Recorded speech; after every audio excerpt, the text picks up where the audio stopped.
کے اندر میں نہیں جاتا، ہر وہ عمل جس میں دو چیزیں پائی جائیں وہ عمل بہترین عمل ہے۔ نمبر ایک، جس عمل کے اندر اخلاص ہو۔ اخلاص کسے کہتے ہیں؟ اپنی نیت کو خالصتاً اللہ کی رضا کے لیے کرنا، نہ دنیا کا مفاد، نہ رشتہ داری اور نہ کچھ اور مقصد، خالصتاً اللہ کو راضی کرنے کے لیے جو عمل کیا جاتا ہے اس عمل کو اخلاص کہتے ہیں۔ ہر عمل کے لیے اس کے احسن ہونے کے لیے پہلی شرط یہ ہے کہ اس میں اخلاص پایا جاتا ہو۔ بھائیو، یہاں پر ایک اور چیز ہے جس کی طرف ہماری اکثر توجہ نہیں ہوتی، وہ ہے غفلت۔ اخلاص کے مقابلے میں ریاکاری ہے، لیکن اخلاص کے مقابلے میں ایک چیز غفلت بھی ہے۔ ہم بعض دفعہ ایک عمل کرتے ہیں، ہمارا مقصد ریاکاری نہیں ہوتا، کسی کو دکھانا نہیں ہوتا، لیکن اس عمل کو کرتے وقت نیت بھی اللہ کو راضی کرنا نہیں ہوتی۔ مثال کے طور پہ آپ کے گھر کوئی مہمان آیا، آپ نے اس کے لیے جلدی سے کھانا لاؤ، کھانا لگاؤ اس کے لیے۔ اب ایک آپ کھانا اس لیے کھلاتے ہو کہ ہم پختون ہیں، پختون لوگ مہمان نواز ہوتے ہیں، اور یہ اپنی توہین سمجھتے ہیں کہ ان کے گھر پہ کوئی مہمان آئے اور وہ بغیر کھائے پیے چلا جائے، اپنی توہین سمجھتے ہیں، اس لیے کسی کو کھانا کھلانا۔ اب اس کا مقصد کھانا کھلانے میں شہرت نہیں ہے، لیکن اخلاص بھی نہیں ہے، صرف اس نے اپنے ایک خاندانی اور اپنی ایک قومی رواج کو پورا کیا ہے۔ آپ سے کچھ مانگنے والا آیا دکان پہ، آپ کہتے ہیں دے دو اس کو 10 روپے، وہ 10 روپے پکڑانے سے پہلے آپ کی نیت صاف نہیں ہوئی کہ میں اپنے رب کو راضی کرنے کے لیے اسے پیسے دے رہا ہوں۔ اخلاص کے مقابلے میں دو چیزیں آتی ہیں، ایک ریاکاری اور دوسرا غفلت۔ بہت سارے لوگ ایسے ہوتے ہیں کہ ان میں ریاکاری نہیں ہوتی لیکن ان میں غفلت ہوتی ہے۔ تو میرے بھائیوں، میرے دوستو، تصحیح نیت کی اصلاح کرنا، اس کو درست کرنا، یہ عمل کے بہترین ہونے کے لیے اول شرط ہے۔ دوسری شرط وہ سنت نبوی ہے۔ عمل تب خوبصورت ہوگا جب وہ نبی صلی اللہ علیہ وآلہ وسلم کے طریقے کے مطابق ہوگا۔ اگر اللہ کے نبی کے طریقے سے ہٹ گیا تو وہ عمل کبھی بھی بہترین نہیں ہو سکتا۔ آپ اس کو چاہے جتنا مرضی بہترین سمجھو، آپ اس کو اچھا سمجھو، وہ اچھا نہیں ہو سکتا جب تک اس پر نبی صلی اللہ علیہ وآلہ وسلم کی مہر نہ لگ جائے۔ اس کی بے شمار مثالیں ملتی ہیں،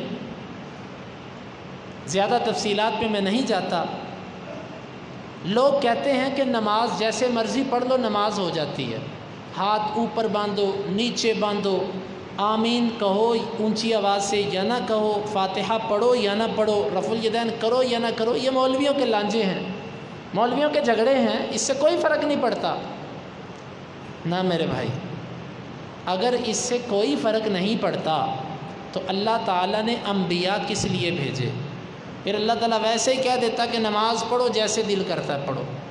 نبی صلی اللہ علیہ وآلہ وسلم نے فرمایا کہ صلو کما رأیتمونی اصلی، نماز اس طرح پڑھو جس طرح مجھے نماز پڑھتے دیکھا۔ معلوم ہوتا ہے کہ عمل اپنی مرضی سے نہیں ہو سکتا۔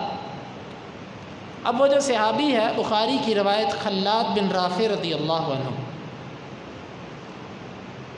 یہ صحابی رسول ہے، مسجد نبوی کے اندر آیا، زمانہ بہترین ہے، نبی صلی اللہ علیہ وآلہ وسلم کے سامنے انہوں نے نماز پڑھی۔ 4 قسم کی خوبیاں ہیں نماز پڑھنے والا صحابی، جس زمانے میں پڑھی گئی وہ سب سے بہترین، جس جگہ پہ پڑھی گئی وہاں ایک نماز 1000 کے برابر، اور جس نبی کے سامنے پڑھی وہ سارے نبیوں کا امام۔ 4 قسم کی خوبیاں ہیں، نماز پڑھی لیکن اس کے باوجود آپ نے فرمایا ارجع فصل فإنک لم تصل، واپس چلے جاؤ، تم نے نماز نہیں پڑھی۔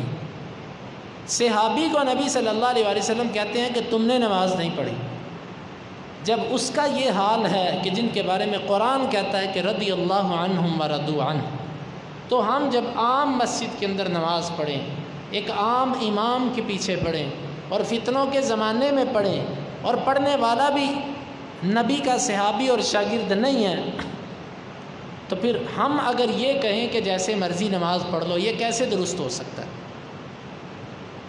بھائیو، صحابی کا عمل بھی اس وقت تک قابل قبول نہیں جب تک نبی صلی اللہ علیہ وسلم کے طریقے پر نہ ہو۔ تو معلوم ہوا کہ بہترین عمل وہ ہے جس میں دو چیزیں پائی جائیں، ایک اخلاص اور دوسرا اتباع۔ یہ دو چیزیں عمل کے بہتر ہونے کے لیے ضروری ہیں۔ اب آئیے، عمل ہیں کتنی طرح کے؟ دین اسلام 4 چیزوں کا خلاصہ ہے۔ پہلی چیز عقائد، دوسری چیز اعمال، تیسری چیز معاملات، چوتھی چیز اخلاقیات۔ کچھ لوگ ایسے ہیں انہوں نے عقائد پہ توجہ دی، باقی 3 چیزوں کو چھوڑ دیا کہ جی عقیدہ درست ہونا چاہیے، عقیدے کے اندر شرک اور بدعت نہ ہو، بس اس پر زور دیا۔ باقی عمل کے بارے میں وہ متساہل ہیں کہ نماز جیسے مرضی پڑھو، کوئی بات نہیں، باقی معاملات جیسے دل کرتا کرو۔ یہ تقصیر ہے، کمی ہے، کوتاہی ہے۔ بعض لوگوں نے اعمال پر تو توجہ دی، عقائد پر بھی توجہ دی، عمل پر بھی توجہ دی، لیکن معاملات، ان کے کاروباری معاملات دیکھیں، ان کا لین دین دیکھیں، دکان پہ بیٹھ کے ان کا جھوٹ بولنا دیکھیں، وراثت کے معاملات میں بہنوں کے ساتھ ہوتی ہوئی زیادتی دیکھیں۔ یہ کس قدر ظلم ہے۔ اللہ تعالیٰ نے تو آپ کو احسن عمل کرنے کے لیے بھیجا ہے، اور عمل 4 طرح کے ہیں۔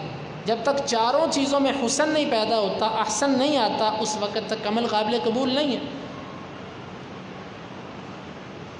پھر معاملات، تجارت کے، وراثت کے، قرض کے، اور جتنے بھی معاملات ہیں، نکاح، طلاق، یہ سب معاملات ہیں، ان کو سنت طریقے کے مطابق نبھانا۔ اور چوتھی چیز اخلاقیات۔ اخلاق بہت بڑی چیز ہے بھائیو۔ اخلاق، ایک حدیث کے اندر آتا ہے کہ مومن انسان اپنے اچھے اخلاق کی وجہ سے اس آدمی کے درجے پر پہنچ جاتا ہے جو ساری رات قیام کرتا ہے اور دن کو روزہ رکھتا ہے، اچھے اخلاق کی وجہ سے۔ اور بعض دفعہ ایک انسان اپنے برے اخلاق کی وجہ سے، باوجود نیک ہونے کے، نمازی ہونے کے، لوگوں کو اپنی زبان سے، اپنے عمل سے اتنی اذیت دیتا ہے کہ قیامت کے دن اس کے جتنے اعمال ہوں گے وہ بد اخلاقیوں کی وجہ سے ضائع ہو چکے ہوں گے، اس کا اجر لوگوں کو مل جائے گا۔ تو میرے محترم سامعین، 4 چیزیں دین اسلام کا خلاصہ ہیں۔ ہم میں اکثر لوگ ایک چیز پر توجہ دیتے ہیں، 2 پر توجہ دیتے ہیں، لیکن تمام دین پر ہماری توجہ نہیں ہے، جبکہ قرآن کہتا ہے ادخلوا فی السلم کافہ، اسلام میں پورے کے پورے داخل ہو جاؤ۔ اب عقائد کیا ہے؟ عقیدہ اللہ رب العالمین کے بارے میں، انبیاء کے بارے میں، فرشتوں کے بارے میں، کتابوں کے بارے میں، تقدیر کے بارے میں، مرنے کے بعد اٹھائے جانے کے بارے میں۔ یہ 6 اصول ہیں عقیدے کے۔ جتنی عقیدے کی ابحاث ہیں وہ ان 6 چیزوں سے باہر نہیں ہیں۔ اللہ تعالیٰ کے بارے میں عقیدہ، پہلی بات اللہ تعالیٰ کے وجود کو تسلیم کرنا کہ اللہ تعالیٰ کا وجود ہے۔ بہت سارے لوگ اللہ تعالیٰ کے وجود کے منکر ہیں، اس کا وجود کیسا ہے ہمیں معلوم نہیں ہے۔ کما یلیق بشانہ، جس طرح اس کی شان کے لائق ہے۔ اس کے وجود کو تسلیم کرنے کے بعد اس کے مکان کو تسلیم کرنا کہ اللہ تعالیٰ عرش پر ہے۔ بہت سارے لوگ ایسے ہیں انہوں نے اللہ تعالیٰ کے مکان کو تسلیم نہیں کیا، اس پر شکوک و شبہات۔ کچھ لوگوں نے تو کہا کہ ہر چیز اللہ ہے، وحدت الوجود، گمراہ قسم کے صوفیاء کا عقیدہ۔ کچھ نے اللہ تعالیٰ کے بارے میں کہا اللہ ہر جگہ موجود ہے، یہ عامت الناس، عوام کا عقیدہ ہے، اللہ ہر جگہ ہے۔ اور جو مولوی ہیں، انہوں نے کہا کہ اللہ کہیں بھی نہیں جہات ستہ سے خالی ہے، نہ اوپر نہ نیچے نہ دائیں نہ بائیں نہ آگے نہ پیچھے۔ ایک عقیدہ ہے جو قرآن اور حدیث سے ہے کہ اللہ تعالیٰ عرش پر ہے، عرش سے اوپر ہے، جس طرح اس کی شان کے لائق ہے وہ اس کیفے۔ ہم نہیں کہتے کہ وہ عرش پہ بیٹھا ہوگا، اکثر لوگ کہتے ہیں اللہ اوپر بیٹھا ہوا ہے، یہ بیٹھنے کی صفت جلوس اللہ تعالیٰ کے لیے ثابت نہیں ہے، ہم اس پر بحث نہیں کرتے، بس اللہ تعالیٰ عرش سے اوپر ہے، وہ عرش کا محتاج نہیں ہے۔ یہ چیزیں تسلیم کر، بعض لوگ کہتے ہیں کہ اللہ تعالیٰ عرش پر ہے، تو چلو بتاؤ اللہ بڑا ہے کہ عرش بڑا ہے؟ اگر تم کہو اللہ تعالیٰ بڑا ہے تو بڑی چیز چھوٹے عرش پہ کیسے آ گئی؟ اور اگر تم کہو کہ عرش بڑا ہے تو اللہ اکبر، اللہ سب سے بڑا ہے، اس کا کیا معنی ہوا؟ یہ گمراہ قسم کے متکلمین کے اعتراضات ہیں، حالانکہ ان کو معلوم نہیں کہ یہ اعتراض ان پر بھی آتا ہے۔ ان سے پوچھو تم کہاں، تم بتاؤ اللہ تعالیٰ کہاں ہے؟ وہ کہتے ہیں جی، مولوی سے پوچھو کہ وہ کہے گا اللہ لا مکان ہے۔ ہم پوچھتے ہیں کہ وہ مقام جسے تو لا مکان کہتا ہے وہ اللہ تعالیٰ سے بڑا ہے؟ نعوذ باللہ کہ اللہ تعالیٰ اس سے بڑا ہے۔ اگر وہ کہے کہ وہ لا مکان جو جگہ ہے وہ اللہ سے بڑی ہے، تو پھر جو اعتراض تم نے ہم پر کیا تھا وہ تم پر بھی آ گیا۔ اور اگر تم کہو کہ نہیں وہ جگہ چھوٹی ہے تو پھر ما ہوا جوابکم فہو جوابنا۔ اگر کوئی کہے کہ اللہ ہر جگہ پر ہے، پھر ہم اس سے پوچھیں گے کہ ہر جگہ بڑی ہے کہ اللہ بڑا ہے؟ اگر وہ کہے کہ اللہ بڑا ہے تو پھر وہی اس کے والا کفریہ اعتراض کہ بتاؤ بڑی چیز چھوٹی پہ کیسے آ گئی؟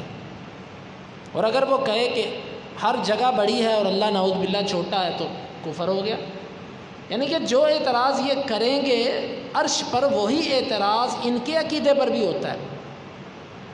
تو مختصر یہ کہ اللہ تعالیٰ کے بارے میں یہ تسلیم کرنا کہ اللہ تعالیٰ عرش پہ ہے، اور پھر اللہ تعالیٰ کی صفات، جتنی صفات اس کی ہیں ان کو بغیر تشبیہ دیے، بغیر ان کے اندر باطل قسم کی تعویل کیے، اور بغیر ان کی تفویض کیے کہ ان کا معنی ہے ہی نہیں، یہ ہم بغیر ان سب گمراہیوں کے اللہ تعالیٰ کی ساری صفات کو تسلیم کرتے ہیں۔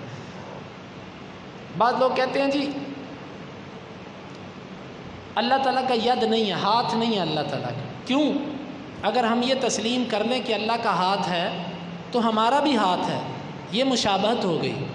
میری ایک دفعہ ایک ماتریدی سے بحث ہوئی لاہور کے اندر، وہ یہی بات کرنے لگا۔ میں نے اس سے کہا چلو اللہ تعالیٰ کا ید نہیں ہے، کہتا ہے نہیں ہاتھ نہیں ہے۔ میں نے کہا کیوں؟ کہتا ہے مشابہت ہوتی ہے۔ میں نے کہا اللہ تعالیٰ کا وجود ہے؟ کہتا ہے وجود تو ہے۔ میں نے کہا تمہارا وجود ہے؟ کہتا ہے میرا وجود بھی ہے۔ میں نے کہا مشابہت ہو گئی، تمہارا بھی وجود اللہ کا بھی وجود، مشابہت ہو گئی۔ خود ہی کہنے لگا کہ نہیں میرا وجود ویسا نہیں ہے نا جس طرح اللہ کا ہے۔ میں نے کہا ماشاء اللہ کتنی پیاری بات کی تم نے۔ اگر تمہارا وجود اللہ کے وجود جیسا نہیں ہے تو تمہارا ہاتھ اللہ کے ہاتھ جیسا کیسے ہو گیا؟ ہم یہ کب کہتے ہیں کہ اللہ کا ہاتھ ویسا ہے جیسا ہمارا ہاتھ ہے؟ ہم تو کہتے ہیں کہ اللہ تعالیٰ کا ہاتھ ہے وہ کیسا ہے جس طرح اس کی شان کے لائق ہے۔ اللہ تعالیٰ کی جمیع صفات کو ہم اسی طرح مانتے ہیں، بغیر اس کی کیفیت بیان کیے، بغیر اس کو تشبیہ دیے۔ یہاں پر کچھ دقیق بحثیں ہیں، ہم ان کی طرف نہیں جانا چاہتے۔ پھر اسی طرح توحید الوہیت، ربوبیت اور اسماء و صفات کی میں نے بات کر دی، یہ سب چیزوں کو تسلیم کرنا اللہ کے بارے میں خالص عقیدہ۔ انبیاء کے بارے میں عقیدہ کہ یہ تسلیم کیا جائے کہ وہ بشر ہیں اور اللہ تعالیٰ ان پر وحی کرتا ہے۔ اللہ تعالیٰ نے ان کو ایسی کوئی صفت نہیں دی جو اللہ کے ساتھ خاص ہے، علم غیب ان کے پاس نہیں تھا، اور انبیاء مختار کل نہیں ہیں۔ جب تک اللہ تعالیٰ نہ چاہے وہ کسی چیز میں تصرف نہیں کر سکتے۔ انبیاء بشری تقاضے تھے، ان کی ضروریات زندگی تھیں، ان کو بھی خوشی غمی اور یہ سارے معاملات ان کی زندگیوں میں تھے۔ یہ عقیدہ رکھنا انبیاء کے بارے میں، اور جو قرآن اور حدیث کے اندر آیا ہے اس کو تسلیم کرنا۔ اور انبیاء کو ماننے میں یہ بھی آتا ہے کہ جس طرح نبی سے بڑھ کر کسی کی ذات نہیں، اسی طرح نبی کی بات سے بڑھ کر کسی کی بات نہیں۔ ایک شخص نبی کو ماننے کا دعویٰ تو کرتا ہے لیکن ایک امتی کی بات کو نبی کی بات سے اوپر کر دیتا ہے۔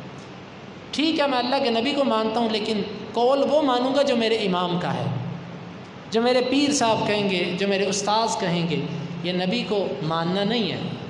وما قدر اللہ حق قدری، یہ قدر نہیں ہے اللہ کی کہ اس نے ایک کو نبی بنایا اور تم اس نبی کی اتباع کو معلق کرتے ہو اپنے امام کے قول کے ساتھ۔ اور اسی طرح کتابوں کو ماننا کہ اس کے اندر ہر ضروریات دینی کا حل موجود ہے۔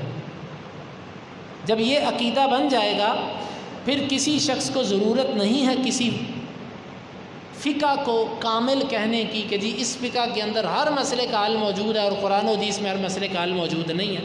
یہ تو ویسے بھی قرآن کی توہین ہے۔ کوئی سوچے تو یہ قرآن کی بہت بڑی بے ادبی ہے کہ ایک شخص کہتا ہے کہ فقہ کے اندر سارے مسائل کا حل موجود ہے اور قرآن اور حدیث کے اندر سارے مسائل کا حل نہیں ہے۔ یہ تو قرآن کی توہین ہے۔ اور اسی طرح تقدیر کے معاملات ہیں، ان پر اپنا عقیدہ رکھنا، اور پھر مرنے کے بعد اٹھائے جانے پر عقیدہ رکھنا، فرشتوں پر عقیدہ رکھنا، یہ سب کی سب عقائد سے چیزیں تعلق رکھتی ہیں۔ عقیدہ جس طرح رسول اللہ صلی اللہ علیہ وسلم نے بیان کیا وہاں سے ہمیں لینا چاہیے اور ویسے لینا چاہیے۔ دوسری چیز اعمال، عمل، نماز ہو، روزہ ہو، حج ہو، زکوٰۃ ہو، یہ 5 چیزیں عام طور پر عبادات کے اندر آتی ہیں۔ ان 5 چیزوں کو اللہ کے نبی صلی اللہ علیہ وسلم کے بتائے ہوئے طریقے کے مطابق کرنا چاہیے۔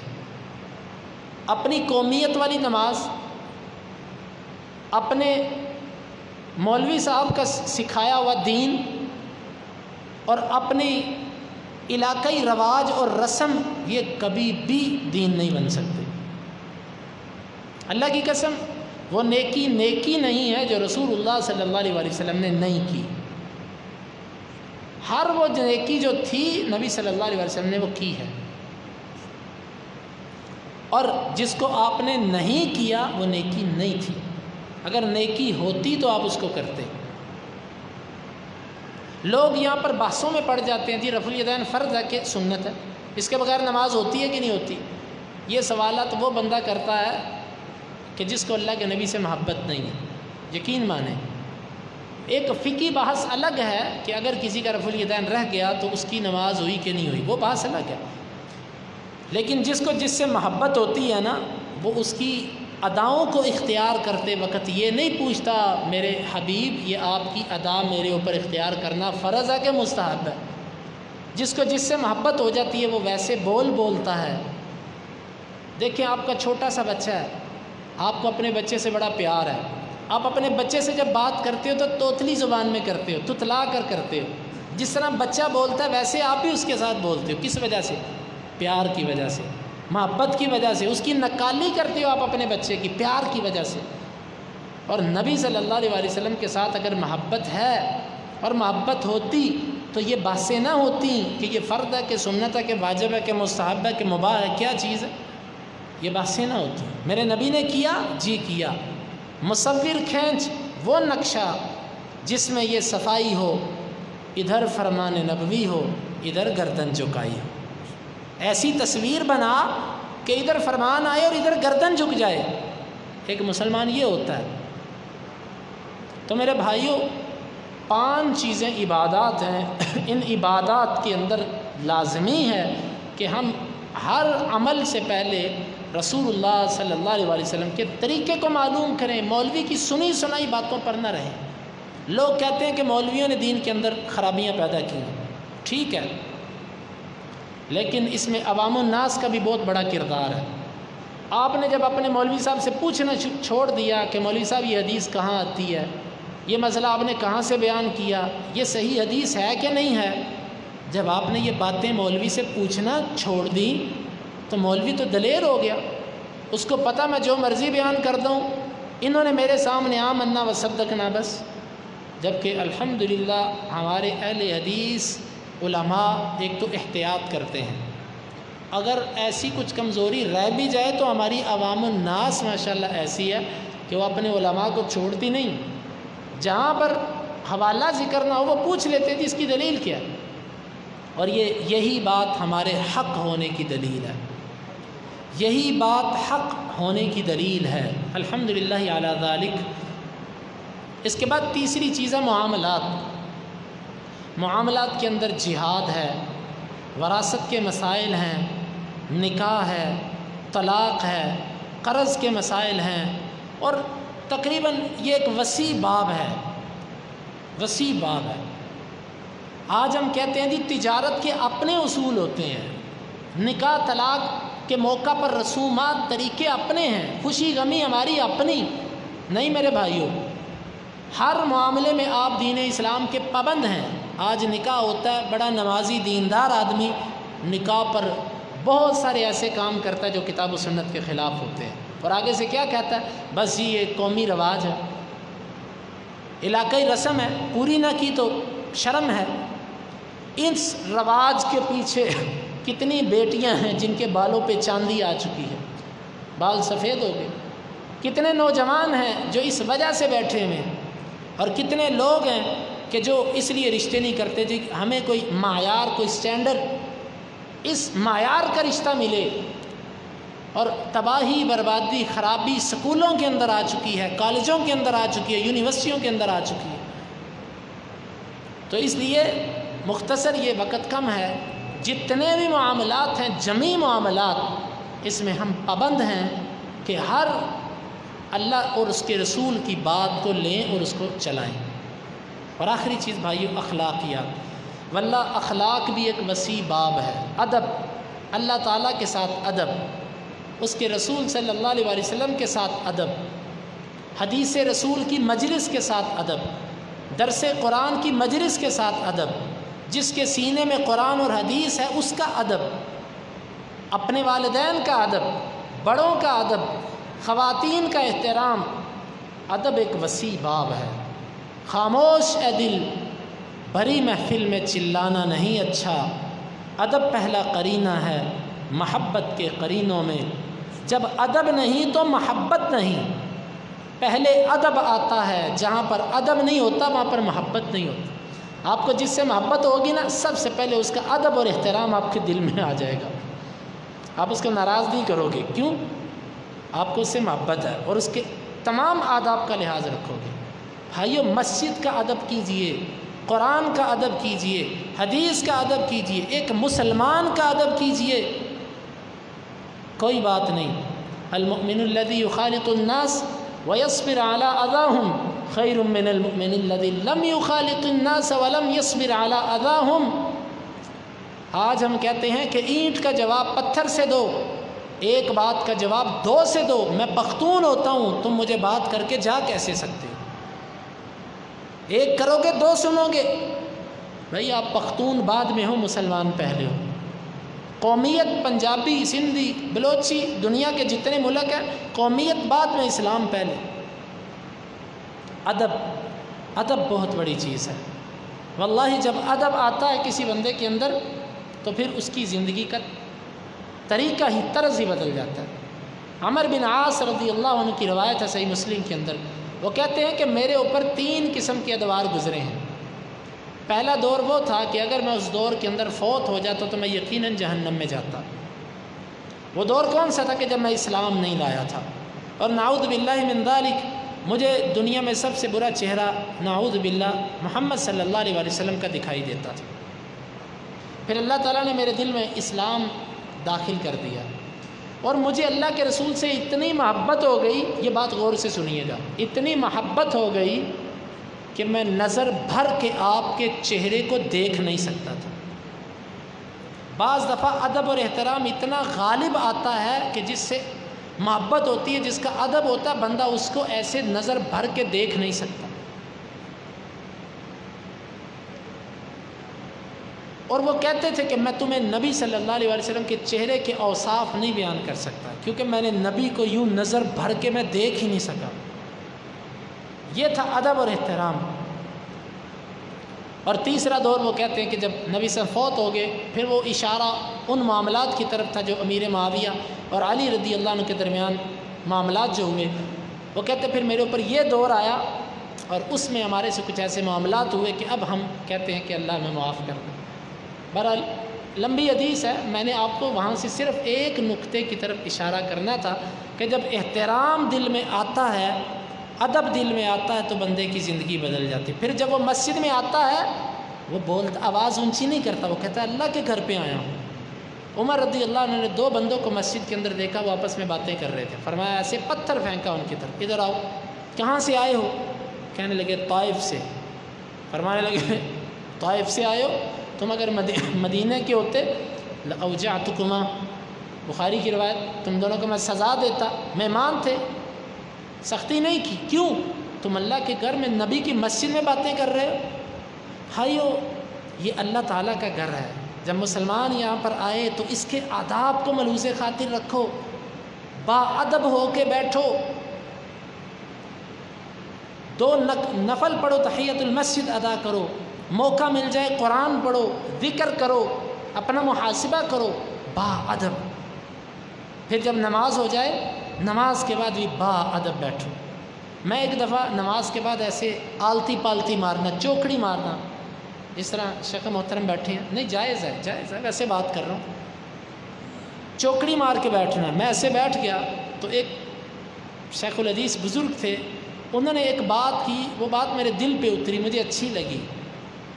وہ کہنے لگے بیٹا، جس حالت میں تم نے نماز پڑھی ہے، 2 زانو ہو کے بیٹھنا، وہ بڑی با ادب حالت ہے، کوشش کرو کہ جب تک ہمت ہو 2 زانو ہو کے ہی بیٹھو نماز کے بعد۔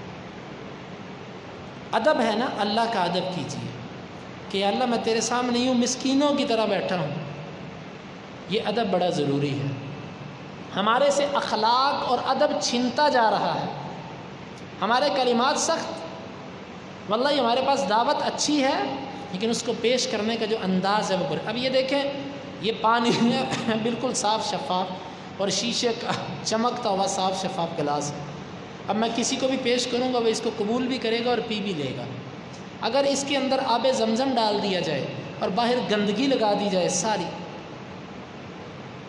مٹی لگا دی جائے، گندا کر دیا جائے، اور کسی کو کہا جائے لو یہ آب زمزم ہے، دنیا کا بہترین پانی آب زمزم ہے، کسی کو 2 پانی بہترین، لیکن جس برتن میں آپ نے پیش کیا وہ برتن گندا ہے، تو آپ کا بہترین پانی کوئی لینے کے لیے تیار نہیں ہوگا۔ ایسے ہی بھائی، جب آپ کا اخلاق درست نہیں، آپ کی وضاقتہ درست نہیں، آپ کے گھر کے اندر معاملات ایسے ہیں کہ آپ اپنی بیوی پر ظلم کرتے ہیں، ویسے آپ کہتے ہیں کہ میں قرآن و حدیث کا پابند ہوں، لیکن گھر کی زندگی پر آپ کو قرآن و حدیث بھول جاتا ہے۔ کتنے ایسے لوگ ہیں جو اپنی بیویوں کو مارتے ہیں، ظلم کرتے ہیں، تشدد کرتے ہیں، اور کتنے ایسے لوگ ہیں جو بیویوں کے پیچھے لگ کے ماں باپ کو اذیتیں دیتے ہیں، اور کتنے ایسے لوگ ہیں جو اپنے بہن بھائیوں کو چھوڑ دیتے ہیں۔ کیا یہ رسول اللہ صلی اللہ علیہ وسلم کی زندگی کا حصہ نہیں ہے؟ آپ نے بطور شوہر زندگی نہیں گزاری، آپ نے بطور باپ زندگی نہیں گزاری، اور اسی طرح نبی صلی اللہ علیہ وسلم نے اپنے چچیروں کے ساتھ اور اپنے خاندان والوں کے ساتھ کیسا سلوک کیا۔ لقد کان لکم فی رسول اللہ اسوۃ حسنہ، اس کا معنی کیا ہے؟ نبی تمہارے لیے عقیدے میں، عمل میں، معاملات میں، اخلاقیات میں، ہر باب کے اندر تمہارے لیے حجت ہے، تمہارے لیے بہترین نمونہ ہے۔ ہم سمجھتے ہیں کہ نمونہ صرف ایک چیز میں ہے، بھائیو، ایک اولاد کی تربیت۔ کہاں رہ گئی ہم سے اولاد کی تربیت؟ ہمارے اسلاف تو وہ تھے کہ اپنے بچوں کے سینوں میں سب سے پہلے قرآن داخل کرتے تھے کہ سب سے پہلے ہمارا بچہ قرآن پڑھے گا، لیکن اب کیا ہے، ہمارا بچہ سب سے پہلے ABC، A for apple, B for ball, اور یہ چیزیں پڑھتا۔ مجھے کسی ساتھی نے بتایا کہ ایک بزرگ بہت بڑے شیخ الحدیث پنجاب کے اندر فوت ہو چکے ہیں، ان کا بیٹا وہ بھی بہت بڑا عالم ہے، وہ کہتا ہے میں نے اپنے بیٹے کو اسکول داخل کروایا تو مجھے ابا جی نے بلایا، انہوں نے کہا بیٹا اپنے بچے کو اسکول داخل کروا دیا؟ میں نے کہا جی ابو جان، ہمارے بچے سے پہلے ABC جائے گی؟ ہمارے بچے کے سینے میں سب سے پہلے قرآن جانا چاہیے، قرآن۔ وہ کہتے ہیں میں نے اپنے بچے کو اسکول سے ہٹایا اور قرآن پہ لگایا۔ بھائیو، اپنے بچوں کو قرآن سکھاؤ سب سے پہلے، اور اس کے ساتھ ساتھ قرآن مجید کا ترجمہ اور حدیث کی ایک کتاب آپ اپنے بچے کو ڈاکٹر بناؤ، انجینئر بناؤ، پروفیسر بناؤ، سائنسدان بناؤ، جو مرضی بناؤ، لیکن اس کی تربیت پہ نبوی اسوہ اختیار کرو، یہ ضروری ہے۔ تو اخلاقیات کا باب بہت وسیع ہے، ہر چیز کا اپنا ادب ہے، اخلاق ہے۔ ہمیں چاہیے کہ یہاں پر بھی ہم اپنے آپ کو بدلنے کی کوشش کریں، ساتھی سے بات کریں اچھے انداز سے، تواضع، عاجزی، انکساری، للہیت، کسی کو معاف کرنا، کسی کے ساتھ خیر خواہی۔ آج دکانوں پہ جا کے دیکھ لو، دکان پہ کمزور چیز ہے اس کو بہترین کر کے بیچیں گے، اتنا زیادہ منافع۔ ان تحب لاخیک ما تحب لنفسک، جو آپ اپنے نفس کے لیے پسند کرتے ہو اپنے بھائی کے لیے پسند کرو۔ جب آپ کسی کی دکان پہ جاتے ہو، آپ کہتے ہو مجھے سستی چیز ملے اور بہترین ملے، آپ کی دکان پہ کوئی آتا آپ اس کو ہلکی چیز دیتے اور مہنگی دیتے۔ الدین والنصیحہ، دین خیر خواہی کا نام ہے۔ بھائیو، اپنے آپ کو اہل حدیث بنانے کا مطلب صرف رفع الیدین فاتحہ آمین نہیں ہے، بلکہ زندگی کی ابتدا سے لے کے انتہا تک، خوشی ہو، غمی ہو، کسی قسم کا معاملہ ہو، ہر عمل میں رسول اللہ صلی اللہ علیہ وآلہ وسلم کے عمل کو دیکھنا، یہ ہے اصل احسن عملہ، بہترین عمل۔ آپ کپڑے پہنتے ہو، ہر بندہ چاہتا ہے میں اچھے کپڑے پہنوں، خوراک میرے گھر پہ اچھی ہو اور میرے گھر کی ہر چیز اچھی ہو، تو عمل بھی ایسا ہونا چاہیے جو سب سے اچھا ہو، جو نبی صلی اللہ علیہ وآلہ وسلم کا سکھایا ہوا ہو۔ اللہ تعالیٰ سے دعا ہے کہ اللہ تعالیٰ ہمیں ایسے اعمال کرنے کی توفیق عطا فرمائے کہ جو اعمال احسن ہیں، سب سے اچھے ہیں، اور اللہ تعالیٰ ہم سے راضی ہو جائے۔ آپ ساتھیوں سے ملاقات ہوئی، بہت خوشی ہوئی۔ شیخ روح اللہ توحیدی صاحب کی مسجد کو دیکھا، میں پہلے ایک دفعہ آیا تھا، اس وقت مسجد ایسی نہیں تھی، اب تو ماشاءاللہ یہ وسیع مرکز بن چکا ہے۔ ہم اللہ سے دعا کرتے ہیں کہ اللہ تعالیٰ اس کو مزید وسیع کرے، اللہ تعالیٰ اس سے خیر کو پھیلائے، یہاں سے خیر کے چشمے پھوٹیں، یہاں پر ہر قسم کی خیر ہو، شعبہ حفظ بھی ہو، تجوید بھی ہو، اور شعبہ کتب بھی ہو، افتاء بھی ہو، اور خطابت، واعظ و نصیحت بھی ہو۔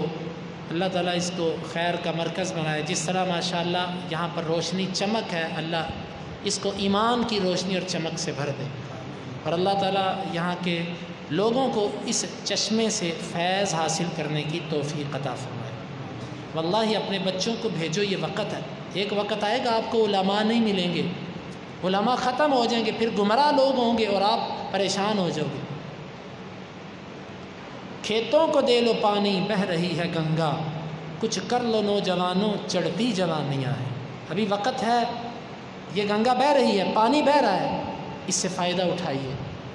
قرآن اور حدیث کا درس اگر ہوتا ہے تو اس میں بیٹھو، خود بھی بیٹھو، اپنے بچوں سے بھی کہو کہ درس قرآن میں بیٹھو۔ اللہ کی بات ہوتی ہے، آپ جوتا پکڑ کے مسجد سے نکل جاتے ہیں، آپ کا کیسے دل کرتا ہے کہ اللہ کی بات کو پشت کر کے آپ مسجد سے نکل گئے۔ درس حدیث ہو، اللہ کے نبی کی بات ہو رہی ہے اور آپ مجلس سے اٹھ کے چلے جاؤ، پیٹھ کر کے حدیث کو چلے جاؤ۔ مجبوریاں تو الگ چیز ہے نا، کوئی مجبوری ہو تو الگ بات ہے، لیکن عادت بنا لینا نیند کی وجہ سے، کاروبار کی وجہ سے، بھائیو یہ ادب نہیں ہے۔ ہمیں کوشش کرنی چاہیے کہ یہاں سے ہم خیر حاصل کریں۔ تو اللہ تعالیٰ اس مرکز کو، اس ادارے کو آباد رکھے، یہاں سے اللہ تعالیٰ خالص کتاب و سنت کے جو صاف چشمے بہہ رہے ہیں، اللہ تعالیٰ ان کے اندر برکت ڈالے، اور اللہ یہاں سے خیر پھیلائے۔ اللہ ہمارے بھائی شیخ کو بھی مفتاح خیر اور مغلاق شر بنائے۔ اللہم انفعنا بما علمتنا وعلمنا ما ينفعنا وزدنا علما وآخر دعوانا ان الحمد للہ رب العالمین۔